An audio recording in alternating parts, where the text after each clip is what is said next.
Welcome back. We are back again, continuing with this topic about the economy versus the reality. Tujui maneno bana. Youth, by the way, kaeni hapo, you will get some tips about some things you can do practically. Mali uko online, kuna pesa hapo. Mali uko in your community, kuna do. You know, there's some things you can do, and you're most welcome as you continue with the talk. I want us to create a picture here. Yes. You see now, you've painted us for us a picture of what we're dealing with and where we are. Yeah. In terms of theories, in terms of the narrative, and now in terms of reality. You've painted that picture, and indeed, some things are imagination, some are real issues. You see, we'll say Russia and Ukraine have war, but that slang we talked about in Risambu, they don't care. They don't. Where Russia is. They just want to eat. Yes. That kid just needs milk. Let's now come here. We just create a scenario and imagine. Gabriel Kanja declared president-elect by Chebukati. Yes?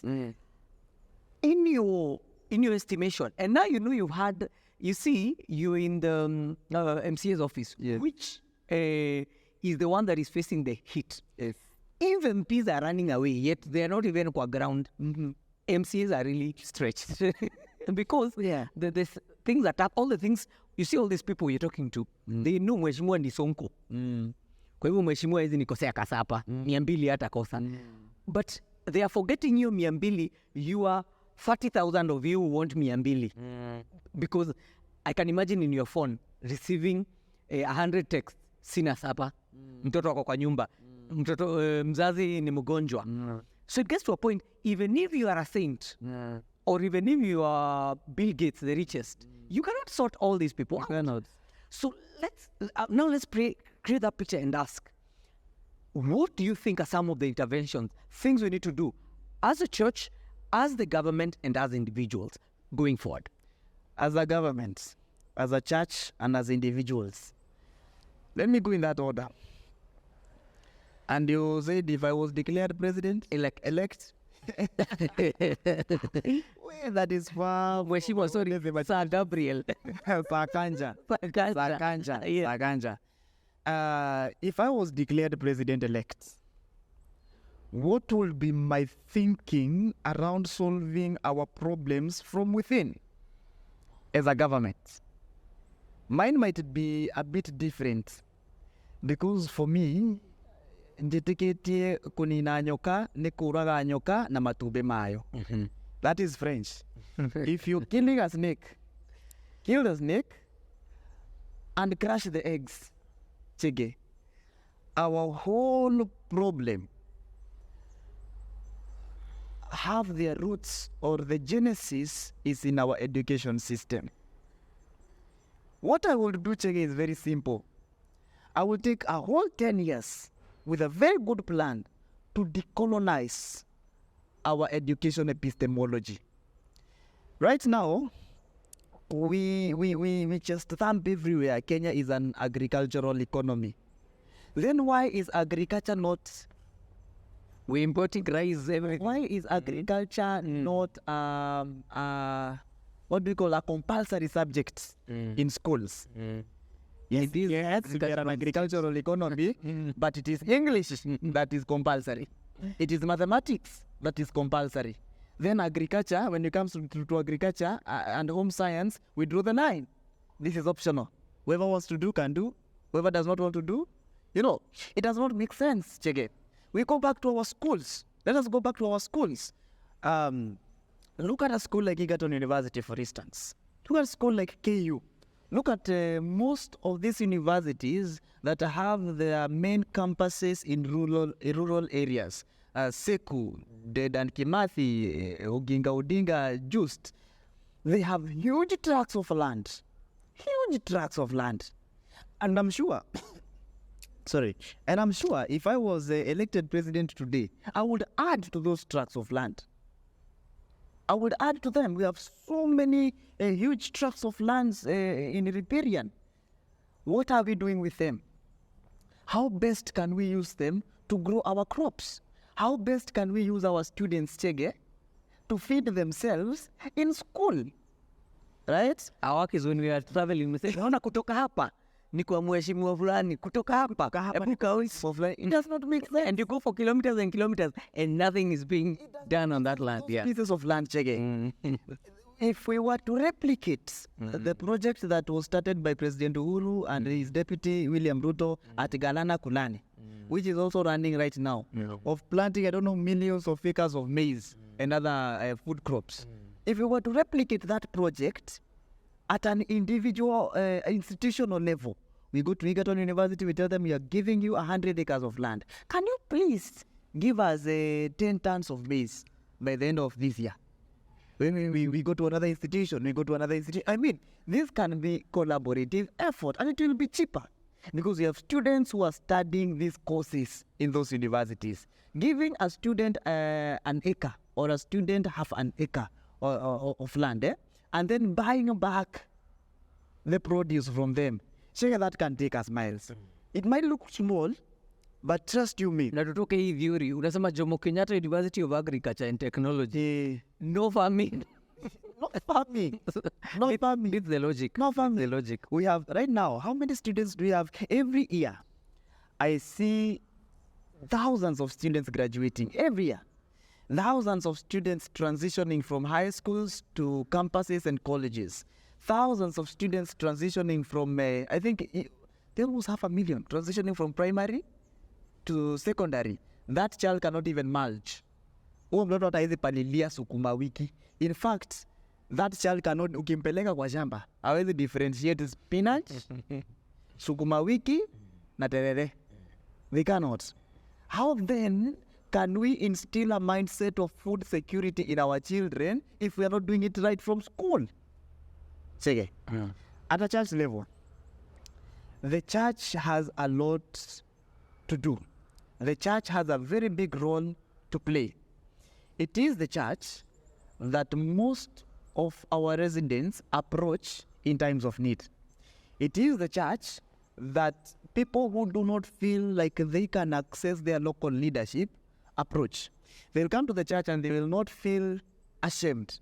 They will not feel embarrassed. They might feel embarrassed to approach a mheshimiwa somewhere to tell mheshimiwa situation yangu. They don't know where to start. Because they know kwa mheshimiwa ni upate 200, but that is not sustainable. But they will feel more comfortable coming to the church and telling the pastor, mimi pastor, kijana yangu kuna kwa hivi na hivi shule, hebu niambie tutafanya aje ndio tumalize hii mwaka. It is not a solution for that term. Solution for that year. A solution for that whole duration, for that whole course. They will feel more long-term coming to the church. And sustainable kind of thing. I have seen churches paying school fees, and PCA is one of them. And Shege, I can tell you for a fact, most students depend on bursaries to go to school. Most students. Today, I am going for checks worth about 2.7 million with my MCA from the office of the governor. We are giving 540 students some checks, 5,000 each. Cheke students closed school for midterm break last week on Tuesday. They were going back to school this week on Tuesday. Between Tuesday and now, I have received over 200 parents in my office. Their children cannot go back to school because they were told not to report back without clearing fees. Not to report back without paying some. You said 200. Over 200. And I have registered them in my book. It's something you can see. It's there, Shege. Tell me what would happen to these parents if the MC is not giving bursaries. If the churches, that's their hope. If the churches are not giving these bursaries. A school like Garden Estate, for instance, charges 15,000 for food for the whole year. Zero school fees because it's a day school. Imagine, Shege, kuna mzazi anakosa hiyo 15,000 for a whole year. And that is about 1,200 shillings a month. Inakosekana. If you don't do something, that child will be home. Ataka nyumbani, Chege. I cannot tell you the number of children tumeenda na chief, my area chief, kuwatoa kwa nyumba with my area MCA, kuwatoa kwa nyumba, kuandika barua, kumuleta shule, and calling people of goodwill. Wewe Shege toa 500, wewe nani, nunua bag, tunawapeleka shule. Imagine now without this kind of help from the church. So the church has a big role to play. And I think there's somewhere I would also challenge the church. Chege. From the government perspective, the issue of mental awareness, mental health and counseling is lacking, right? From the police department to teachers to civil servants, mental health kidogo haiko. But the church can provide this facility for our students and for our parents, especially those in informal settlements. Watu wanapitia Chege. Their parents who are fighting daily. They're there. Their parents who are the sole reasons why their children are not going to school. Kuna wazazi ambao, sorry to use this word, but maisha imewafikisha to an extent they are not even responsible now. Hata hawajali. Whatever happens to the child, akule, akose, alale. They'll become another child. Okay. Them. They are strangers living under one roof. You get Chege? And I think I will challenge the church to put up a structure, right? A safe haven, right? That these parents can come to, right? Waongeleshwe, change of mindset hapa kule, counseling kidogo, wajaribu tutoe watoto kwa bangi kidogo. Because for me, what you expect from my end and from the MCA's end and from the government is enforcement. Kijana amevuta bangi, kamata, peleka wa momo. Mzazi amekosa kupeleka mtoto shule, kamata, peleka kwa chief. But is that really solving the problem?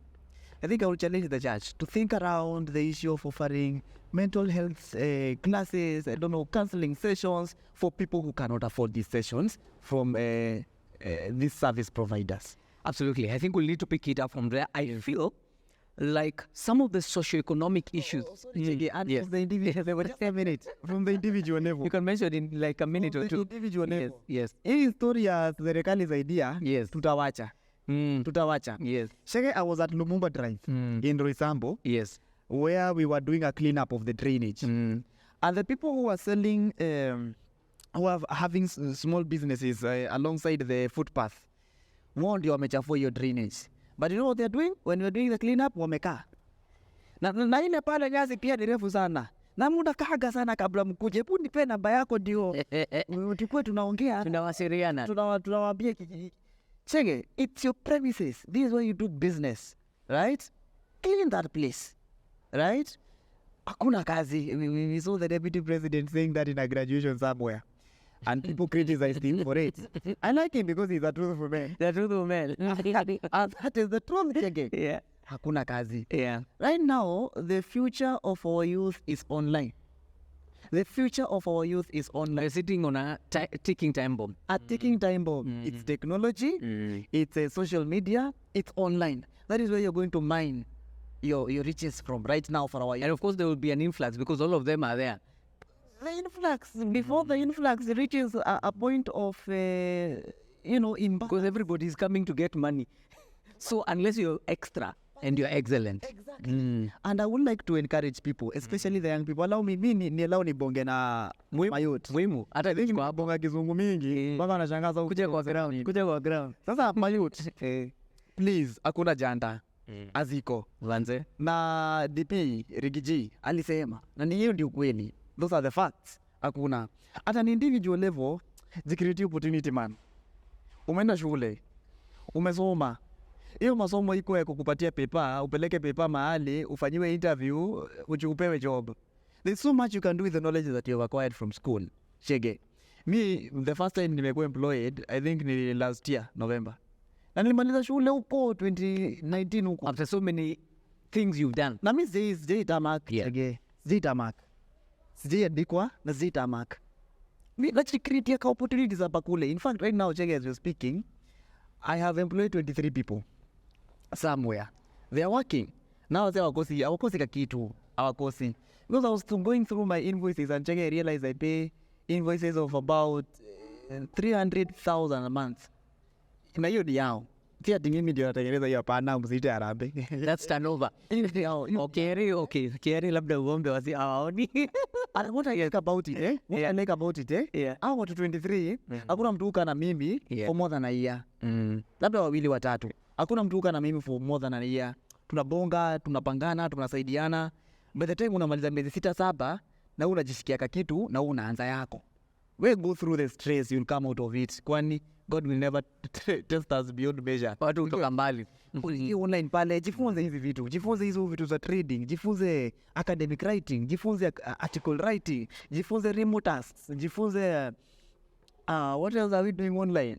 Ni vitu mingi, kuna bots. There's so much potential with evolving technology. How can we tap in? How can we plug in to this global development? Usikae pale na paper, man. Usikae pale na paper. So at an individual level, jitume. I think your word inakuanga misused sometimes, but for this context, jitume, man. Wezi access laptop, wezi access wifi, wezi access simu. Hapo kwani kuna shamba, bro. Right? Wekele hizo ndoma. Uza.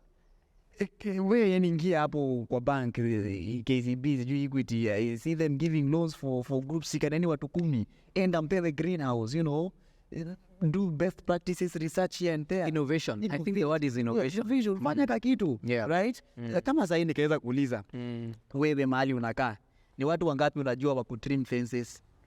None I know. None I know. None you know. Why don't you know them? Because they are not there. They're not there. And yet kuna mtu amekaa kwa nyumba, strong, I'd comfortably pay strong, healthy, someone to do it. Anakula kwa mama yake, sababu hajaandikwa nini? Sika hiyo kitu. Fanya hiyo art. Changamka, jitume. We enda kuja, hata kuja kwa church kama hii. I'll come to this church, chege. Yes. With that thing. Yes. And without permission, nitafanya vizuri sana. Alafu nikuje Sunday niambie pastor, by the way, ama whoever is in charge, by the way, I did how do you think unaweza kuwa nikiwafanyia per month? Nikuwe nakuja kila nikiona hiyo imeenda. Can I do that? Hiyo imeenda. Do you think nitanyimwa hiyo opportunity? But how many people are you seeing wakijituma to that level? Very few, chege. Very few. Alafu people have, at individual level, people have run away from government offices. Right now, if I asked you, what is the process of receiving youth funds? I can't tell you. You can't tell me. And so many youth cannot say because wamejitenga na serikali. They just want to associate with the government on Twitter. They want to interact with their local leadership on Facebook. No, visit these offices. Go to the civil registration offices. Jua process ya kuchukua IDs na birth certificates, saidia watu pale, utapata kakitu. You get? Enda huko kwa jua process ya kulipa land rates, saidia wale watu kwa juu. Kwa hiyo kijiji yenu hawajui, utapata kakitu. Jua kufile returns. Charge 50 shillings, utapata kakitu. Don't just stay there. Useme hakuna kazi. At an individual level, jitume. They say, as long as there are problems, there are opportunities. Exactly. And where people are, there are problems. Exactly. So as long as you don't have a job, you've not identified the problem to solve. So it's a good challenge. And I'm sure people who are watching are starting to understand. The issue is not about hakuna opportunities, hakuna chance. It's an issue of identifying the gap. What can I do? And that's where we need to go. Where else can you get such amazing insights? It can only be right here at TUBONGE Talk Show. It is good to see you. Now, we'll be right back next week for the next episode as we continue.